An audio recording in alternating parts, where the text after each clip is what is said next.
I'm Charlie Bright of Gold Derby, and today I'm speaking with Samantha Stark, the director and producer of Controlling Britney Spears, as part of Gold Derby's Meet the Experts documentary panel.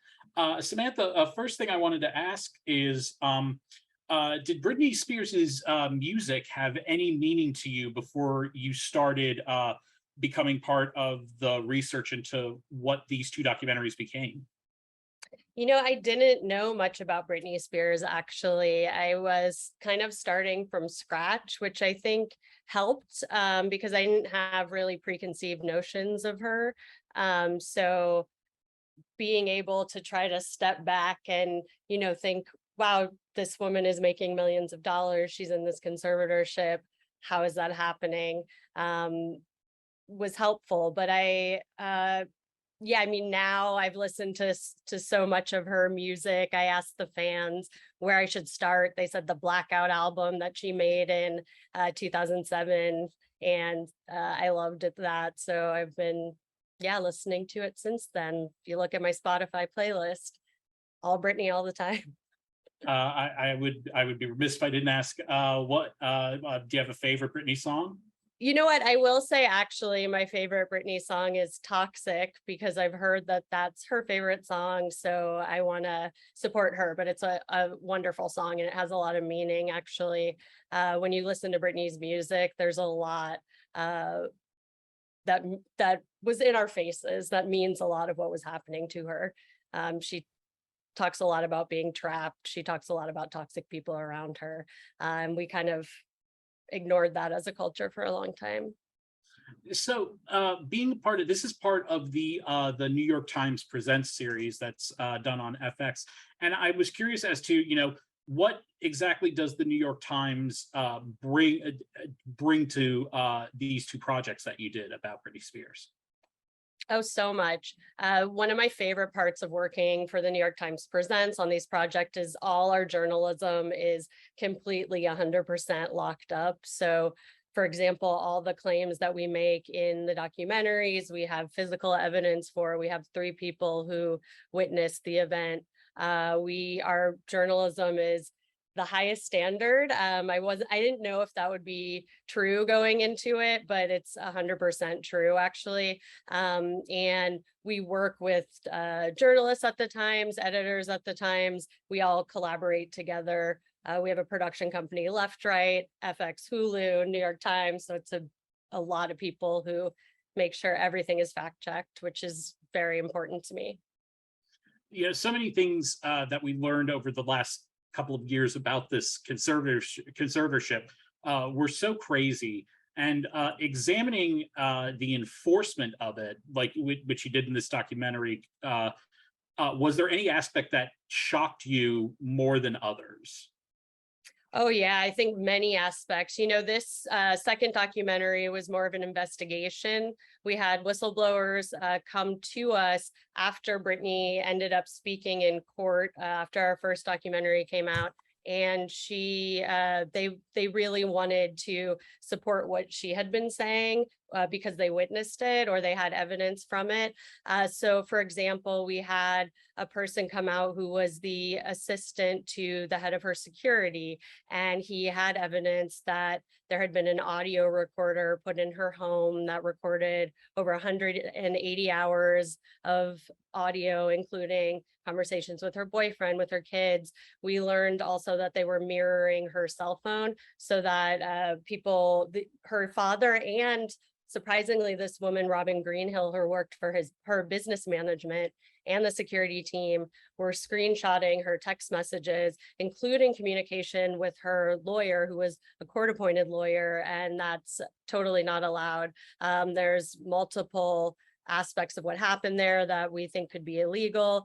She said that she was forced into a mental health facility after she refused to do another Las Vegas residency. She said she was there against her will and that she couldn't leave, and that she was forced to take medication that wasn't working for her. So she said she felt like she was being trafficked.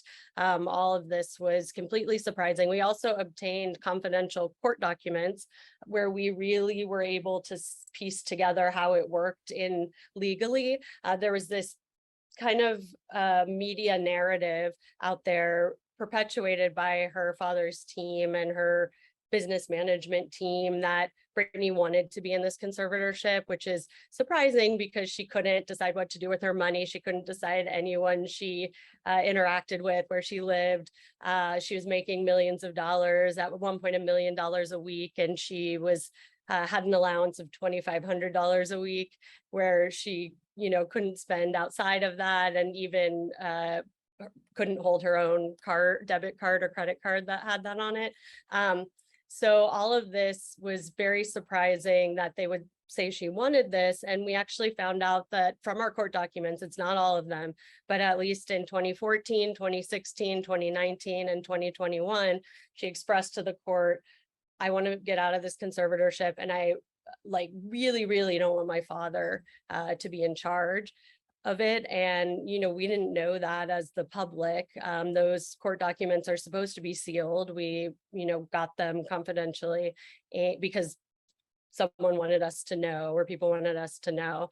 And yeah, so I think all those things really surprised me. The more we learn about it, the more we realize that it wasn't just her father who wanted to be in control of her. There was a lot of people around him that made a lot of money when Britney was working.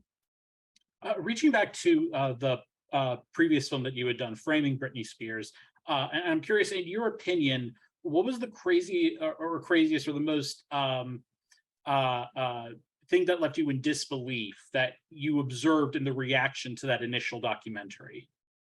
Oh, it was everything was shocking. We had no idea that it would have the reaction that it did. I think it shows how much our culture has changed, and also that the gatekeepers are different. I'm the same age as Britney, so when I was a teenager, the way she was treated, that showed people that I could be treated like that, and my classmates could be treated like that, being humiliated, being shamed for her sexuality. And I think realizing that people saw that as wrong, and saw making fun of her as wrong, that really came out. I was actually terrified the night before that came out that people would look at the footage and see her the same way they did before, which was to make fun of her, humiliate her, call her crazy. But it was the opposite reaction. And I think part of it is because of how much we've changed post Me Too, but also part of it is that we're the gatekeepers now. And so we experienced that as teenagers, and we're saying, no, that's not right now. So it was very surprising. From what you've researched and observed, what do you think, because I know you didn't actually speak with Britney for this, but you spoke with a lot of people who have known her over the years. What do you think was the biggest factor that made her keep going when she was in this terrible controlling arrangement? Yeah, that's one thing is her strength. I think it would be so difficult to feel so out of control after she really was in control. One thing that surprised me is that people told me that she had been in control and a huge contributor to her art as a teenager when she first became big. More, people thought she was a puppet, but I heard from so many people that she wasn't. And at this point, over the 13.5 years of the conservatorship, she has said, I didn't want to work, but I had to. And so I think a lot of it is that she didn't have a choice but to keep going in a way. There's a lot we don't know about the arrangement, but the questions of consent are something that comes up for me a lot, because if Britney Spears couldn't consent to who she saw, who her friends were, how could she consent to working and signing? She couldn't sign her own contract. Her father entered into business deals for her, the business management. How could she consent to signing up for 90 shows that she then says she doesn't want to do? And there's been an argument from that team, like, well, she has to learn, she signed up for it, but how can you consent to some things but not other things? So I think actually that was part of it. We also know that she had to have someone with her when she visited her kids. And so a lot of that was her father, actually until 2019, we believe, when he her own kids got a restraining order against him for being violent with them. Allegedly, that's what it says on the restraining order and what we've heard. And so, you know, I think what I've heard also is they told her she was crazy a lot. So it's, you know, making her question what she's doing. Her father is in charge of her. Her father used to be an alcoholic. Her kids have a restraining order against her father, and still the court is having him be in charge of her. So I think, you know, finally in 2019, she said, I'm not working. And then she said, they put me in a mental health facility against my will weeks later. So it's very complicated whether she kept going, from why she kept going. But I think it shows like she's incredibly strong. Well, Samantha, thank you so much for joining us as part of this panel, and we look forward to seeing you for the panel discussion in just a little bit.